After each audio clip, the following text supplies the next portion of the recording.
Today, we are back for part two of our four-part series on the Community Cultivated framework. If you missed part one, I want you to go back and listen to it because it's incredibly foundational to make sure that you are driving people towards success and progress in your community.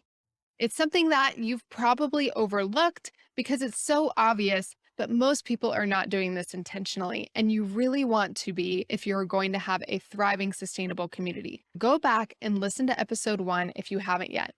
Today, we're going to be talking about the second pillar of a thriving community, which is the second part of this community cultivated framework. And this is really essential if you want to create a sense of belonging in your community. We hear community people talk all the time about creating a sense of belonging, but they don't really know how. Well, it starts with this second pillar that we're about to talk about, and that's culture. I think Seth Godin really said it best when he said, people like us do things like this. People like us do things like this. I told you guys in episode one that this framework that I've come up with is something that I really discovered over 10 years of experience and of research. And I've studied gangs, I've studied sororities and churches and various people groups. And culture is this really strong element for all of them. It's what creates that sense of safety, the sense of belonging, and that need for identity that so many of us have. I experienced this myself when I was in a really strong community, which was my sorority in college. Now, I will just tell you this. I never thought that I would be a sorority girl. I went into college telling myself, you are not going to join a sorority. But my roommate at the time was like, hey, we don't really know anybody. Let's go through sorority rush or recruitment. It would be a great way to meet people. I just was thinking, oh my gosh, there's no way. But I didn't know anybody where I went to school. I went to where no one knew me and I didn't know them. I decided to go through Rush to make some friends. I got so looped in to the culture of this one sorority. I loved everything about what they represented, and I could feel the culture of this sorority before I ever joined it. I ended up joining a sorority, much to my surprise, for sure. But when I did, I got ingrained into their culture. There were rituals and ceremonies and secret handshakes and creeds and common narratives, all of these aspects that really tied us together, united us, and made us feel like we were a part of something that was set apart from what other people could experience.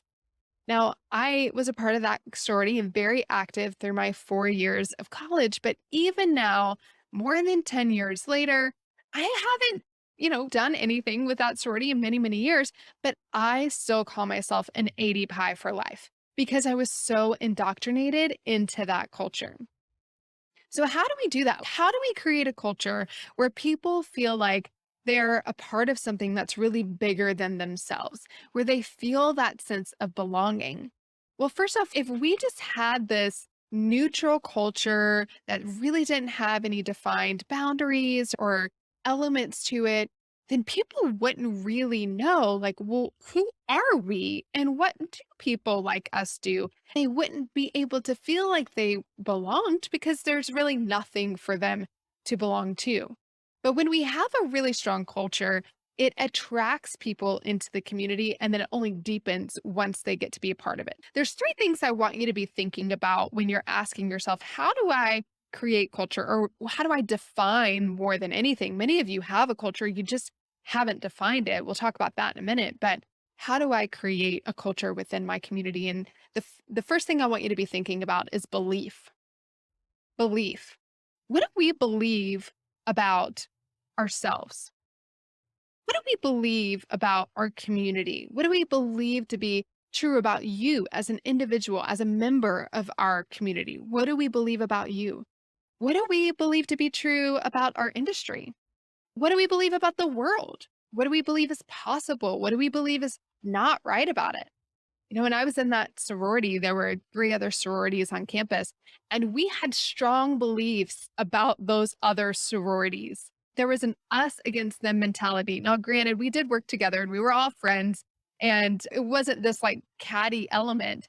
But when we thought about it from like the culture, the community as a whole, like the 80 pies and the KDs, we had thoughts about KD culture as a whole versus ours.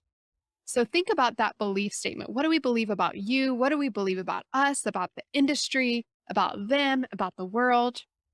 The second thing you want to be thinking about are behaviors. What do people like us think? What do they feel? And what do they do?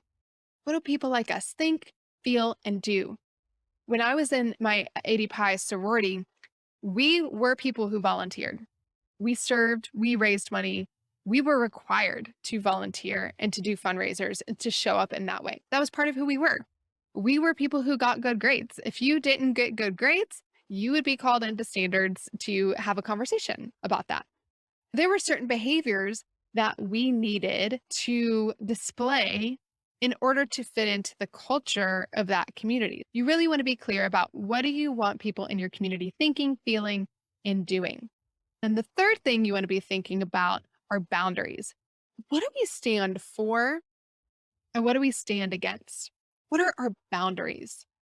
In that sorority that I was in, we had code of conduct, if you will, like standards and ethics. In fact, it was kind of funny because little insider knowledge on me, my freshman year, I was one of the people who was called to standards and ethics more than anybody else. I think it was by my junior year, I was actually the standards and ethics chair. I was calling people in to standards and ethics. But we did have these guidelines that people had to live within. We knew what we stood for, we knew what we stood against, we knew what the boundaries were. And if you stepped outside of those boundaries, we were going to try and bring you back into alignment, or we were going to need to let you go.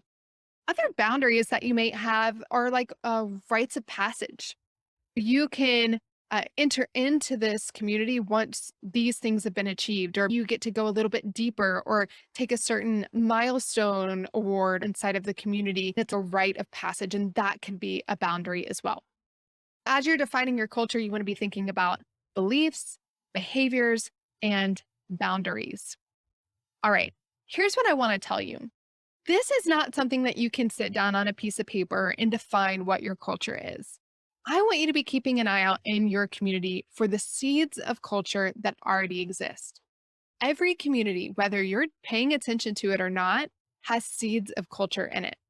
The question becomes, which ones are you going to nurture? Then which ones do you want to kill off, like bad weeds? Then which ones maybe do you want to intentionally plant? That's what you want to be paying attention to in your community. You're looking at what's happening and you're saying, man, these are the elements of our culture that I want to make sure to nurture. These are the elements that are like weeds that I want to make sure to pull and get rid of. And there are some things that I want to be intentionally planting. And that's how we're going to cultivate this strong culture. That's the second pillar of a thriving community and the second part of the community cultivated framework. And it is culture. It's the beliefs, the behaviors, and the boundaries of your community. And remember, if you haven't listened to episode 1 yet, which shared that first pillar, I want you to go back and listen to that. Otherwise, stay tuned for the next episode where we're going to talk about more of the community cultivated framework and that third pillar of a thriving community. Now, this is something that you do every day in your life and in your business. And if you're not doing it intentionally, which my guess is you're not, you're probably wasting a lot of time and have a lot of missed opportunities. So definitely stay tuned for episode 3.